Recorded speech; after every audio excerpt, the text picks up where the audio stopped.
BJP नेता आशीष देशमुख और किसानों ने नागपुर में दिया कमिश्नर ऑफिस में ज्ञापन, साथ में किसान रहे मौजूद।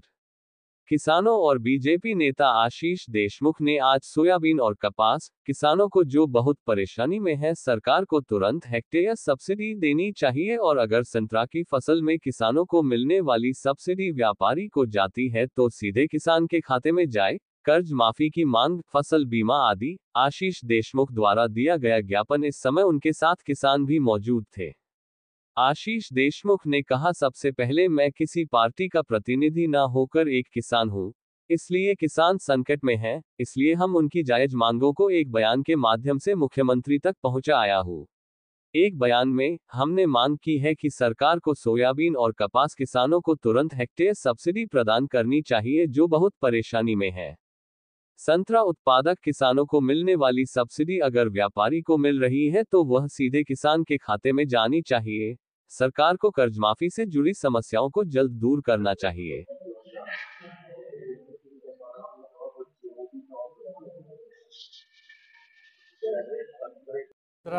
संत्रा व मोसंबी मागच्या 20-21ला जो सर्वे केला होता महाराष्ट्र आपल्या नागपूर जिल्ह्यामध्ये, त्या सर्वेमध्ये कलेक्टर कमिशनरच्या सर्व सह्या झाल्या। तो प्रस्ताव मागच्या अधिवेशनामध्ये आम्ही भेटलो अजितदादा पवार अर्थमंत्री, तर त्यांना तो जो आपला 53 कोटीचा जो प्रस्ताव आहे तो 4 वर्षापासून प्रलंबित आहे आणि आपले ते पैसे 20-21चे मिळाले नाही। शासनाला विनंती आहे की हे लवकरात लवकर पैसे मिळाले पाहिजे। त्याचप्रमाणे आता जे बांगलादेशच्या ड्युटीमुळे मोठ्या प्रमाणात संत्रा व मोसंबीचे भाव पडले आणि मागच्या 3 वर्षापासून सर्व संत्रा बागायतदार नाराज होते, तर मागच्या अधिवेशनात माननीय उपमुख्यमंत्री देवेंद्रजी फडणवीस साहेबांनी 171 कोटी रुपये मंजूर केले। परंतु त्या 171 कोटी हा जो नुकसान झाला आहे हे शेतकऱ्यात झाला आहे। हे सरळ सरळ 171 कोटी पन्नांच्या माध्यमातून हे व्यापाऱ्यांना जात आहे। याच्यामध्ये फार कमी व्यापारी आहे, म्हणजे नुकसान शेतकऱ्याचं, पैसा व्यापाराला।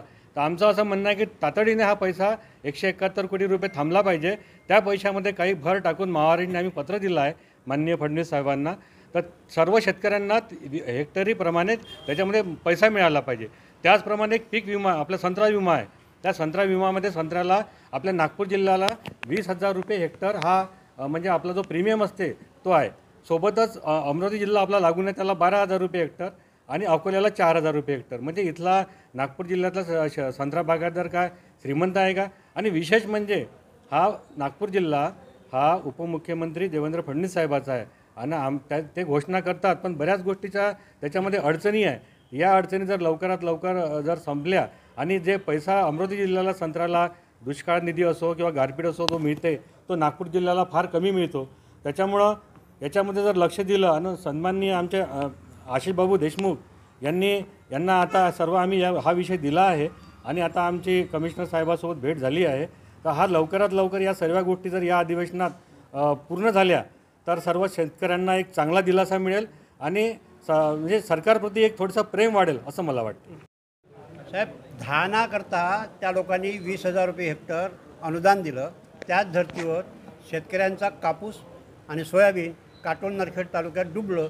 त्याच धर्तीवर शेतकऱ्यांना 20,000 रुपये हेक्टरी मदत द्यावी ही आमची मागणी आहे। दुसरी मागणी अशी आमची की पीक विमासुद्धा शेतकऱ्यांना अजून मिळालेला नाही आहे।